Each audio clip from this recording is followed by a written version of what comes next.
CATEX TV. My name is Frank Fortunato. Today is Thursday, January 23rd, 2014. Well, the deep freeze continues in the United States. In the northeastern part of the country today, the temperature remains in the single digits. In the upper Midwest, the temperature is below zero. This is all Fahrenheit. Meanwhile, in Texas, there's a prediction for snow in certain areas, and the Florida Panhandle is expecting freezing temperatures. The cold temperatures spread all the way down to Orlando, where the temperature this morning was in the high 30s.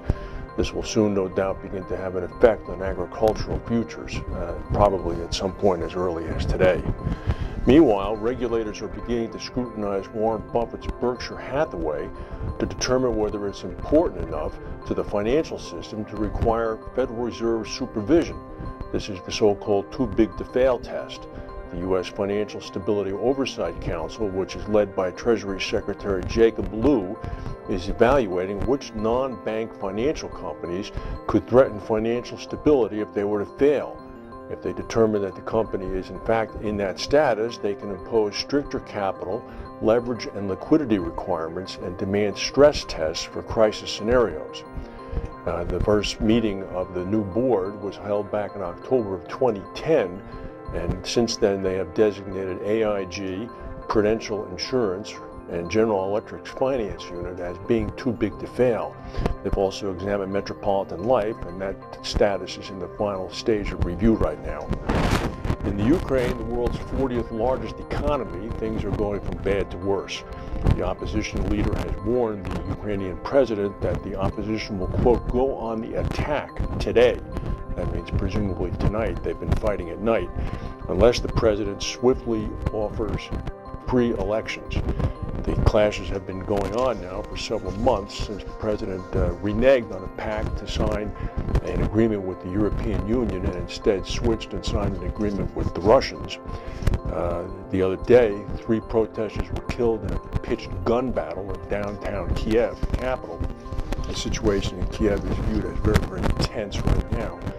Of course, as we mentioned yesterday, this is just another problem on the plate of Russian President Putin, who was also, of course, dealing with the run-up to the Olympics in Sochi beginning on February 8th.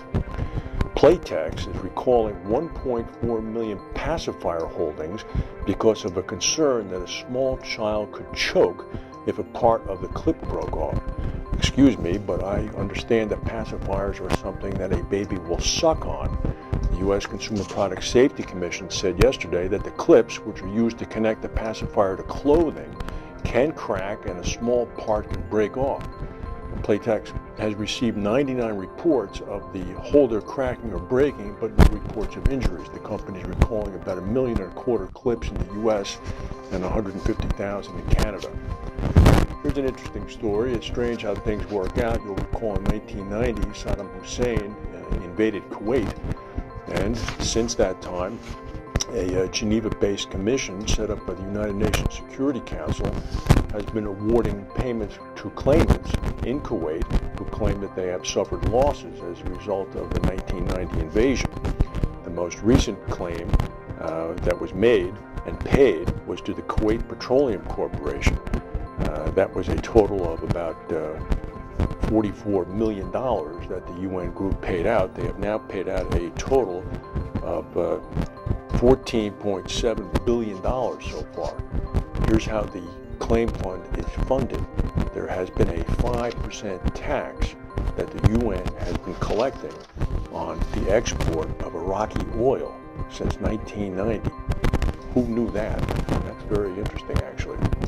Platinum production in South Africa has stopped because of a worker strike. 100,000 workers have been affected by a strike of miners at the world's biggest platinum mines, 3 of them. The Impala Platinum Mine, the Anglo-American Platinum Mine, and the Lan Min Mine has seen a walkout of workers who are demanding a minimum monthly wage of $1,200 a month. That would be $14,400 a year. Explosions and an intense blaze at a biodiesel complex in northern Mississippi yesterday reduced it to a smoldering wreck. The plant was at the JNS biodiesel plant about 4 miles north of the town of New Albany, Mississippi. The subsequent blaze was so intense that firefighters couldn't get near it for a number of hours.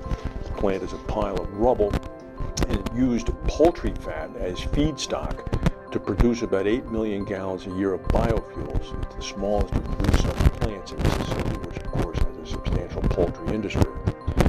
Well, as you may or may not know, on Sunday, February 2nd at 6:20 p.m., the kickoff for the National Football League Super Bowl will occur.